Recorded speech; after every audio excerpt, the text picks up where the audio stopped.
আজকের আলোচনার কেন্দ্রে আছেন একজন আমেরিকান বিপ্লবী সাংবাদিক জন রিড, যার জীবনের গল্পটা এক অবিশ্বাস্য, প্রায় অসম্ভব ধাঁধার মতো। একবার ভাবুন তো, মস্কোর একেবারে কেন্দ্রে ক্রেমলিন প্রাচীরে শায়িত আছেন একজন আমেরিকান, খোদ লেনিনের পাশেই। এই সম্মান হাতে গোনা কয়েকজন বিদেশী এটা পেয়েছেন, আর এই একটা অবিশ্বাস্য তথ্য দিয়েই কিন্তু আমাদের গল্পের শুরু। তো প্রশ্নটা হচ্ছে, নিউ জার্সির একজন হার্ভার্ড গ্র্যাজুয়েট সাংবাদিকের শেষ ঠিকানা কি করে সোভিয়েত ক্ষমতার একেবারে কেন্দ্রে হল? চলুন এই অসাধারণ যাত্রার রহস্যটা একটু একটু করে খোলা যাক। মাত্র ৩২ বছর বয়সে মস্কোতে টাইফাসে মারা যান তিনি। কিন্তু সোভিয়েত রাষ্ট্র তাকে সাধারণ একজন বিদেশি হিসেবে দেখেনি, একদমই না। তাকে দেয়া হয় সর্বোচ্চ সম্মান, বিপ্লবের নায়ক উপাধি, আর সমাধিস্থ করা হয় ক্রেমলিনের দেওয়ালে। এটা শুধু একটা সম্মান ছিল না, এটা ছিল একটা বিরাট স্বীকৃতি যে এই আমেরিকান মানুষটা বিপ্লবের জন্য কতটা গুরুত্বপূর্ণ ছিলেন। কিন্তু এই যাত্রার শুরুটা হয়েছিল কিভাবে?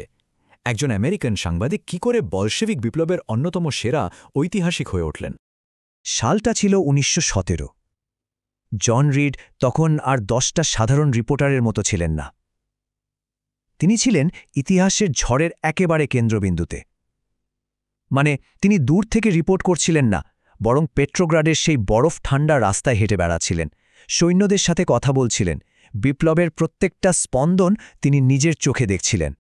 আর পেট্রোগ্রাডের সেই আগুন আর বরফের অভিজ্ঞতা থেকেই জন্ম নিল একটা বই, এমন একটা বই যা শুধু ইতিহাস লেখেনি, বরং নিজেই একটা ইতিহাস তৈরি করে ফেলেছিল। বইটার নাম 10 Days That Shook the World। তো এই বইটা কেন এত প্রভাবশালী ছিল? কারণটা হলো, এটা কোনো শুকনো বোরিং রাজনৈতিক রিপোর্ট ছিল না। রিড কি করেছেন, তিনি পাঠকদের যেন হাত ধরে নিয়ে গেছেন উইন্টার প্যালেস দখলের সেই বিশৃঙ্খল রাতের মধ্যে।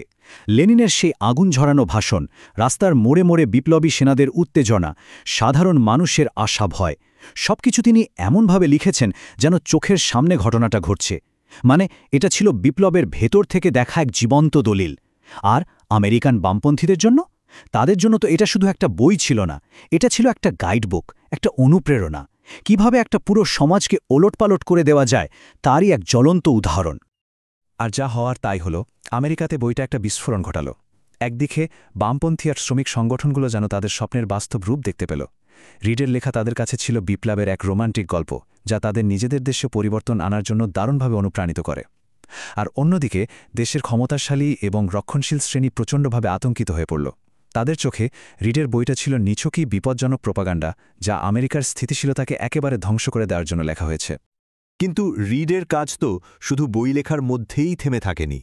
তিনি আমেরিকায় ফিরে এসে একজন লেখক থেকে পুরোপুরি একজন বিপ্লবী কর্মী হয়ে ওঠেন। আর ঠিক তখনই তিনি মার্কিন সরকারের চোখে রাষ্ট্রের শত্রুতে পরিণত হন। এই টাইমলাইনটা দেখলেই বোঝা যায় তার জীবনের গতিটা কত দ্রুত ছিল। সোচুন, ১৯১৭তে তিনি বিপ্লবের একজন সাক্ষী, আর মাত্র ২ বছরের মধ্যে ১৯১৯-এ তিনি আমেরিকায় কমিউনিস্ট পার্টির অন্যতম প্রতিষ্ঠাতা হয়ে গেলেন। এই অবিশ্বাস্য দ্রুত রূপান্তরই তাকে এস্ট্যাবলিশমেন্টের ১ নম্বর টার্গেটে পরিণত করে। আর এই সময়টা ছিল আমেরিকার ইতিহাসের কুখ্যাত ফার্স্ট রেড স্কেয়ারের যুগ।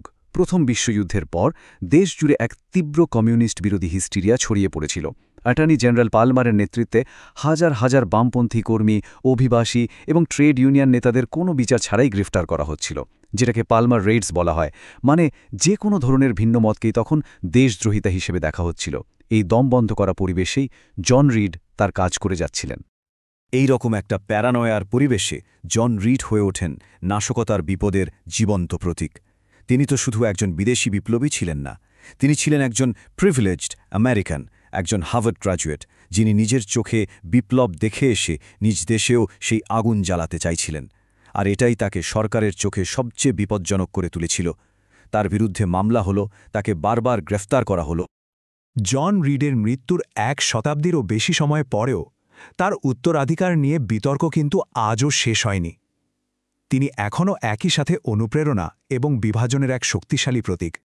তার উত্তরাধিকারের এই জটিলতাটা সত্যি অবাক করার মতো। একদিকে আমেরিকান বামপন্থীদের কাছে তিনি বিপ্লবী সাংবাদিকতার এক আইকন, যার নামে শিল্পীদের জন্য ক্লাব পর্যন্ত তৈরি হয়েছিল। আবার অন্যদিকে কমিউনিস্ট বিরোধীরা তাকে ব্যবহার করেছে দেশদ্রোহিতার প্রতীক হিসাবে, আমেরিকার তরুণদের জন্য এক সতর্ক বার্তা হিসাবে। কিন্তু এই সমস্ত বিতর্কের ঊর্ধ্বে একটা জিনিস একদম অনস্বীকার্য। তার লেখা 10 Days That Shook the World আজ অক্টোবর বিপ্লবকে বোঝার জন্য অন্যতম সেরা প্রাথমিক উৎস হিসেবেই রয়ে গেছে। তাহলে শেষ পর্যন্ত জন রিডকে কি বলা যায়? একজন দুঃসাহসী সাংবাদিক যিনি ইতিহাসের সবচেয়ে বড় ঘটনাটার সত্যিটা তুলে ধরতে নিজের সবকিছু বাজি রেখেছিলেন, নাকি তিনি ছিলেন একজন আদর্শবাদী বিপ্লবী যে নিজের দেশকে বদলে ফেলার স্বপ্নে বিভোর, অথবা একজন দেশদ্রোহী যিনি শত্রুপক্ষের বিচারধারা গ্রহণ করেছিলেন? দেখুন, এই প্রশ্নগুলোর কোনো সহজ উত্তর হয় না, আর ঠিক এই কারণেই জন রিডের গল্পটা এত শক্তিশালী আর 1 শতাব্দী পরেও এতটা প্রাসঙ্গিক আর বিতর্কিত।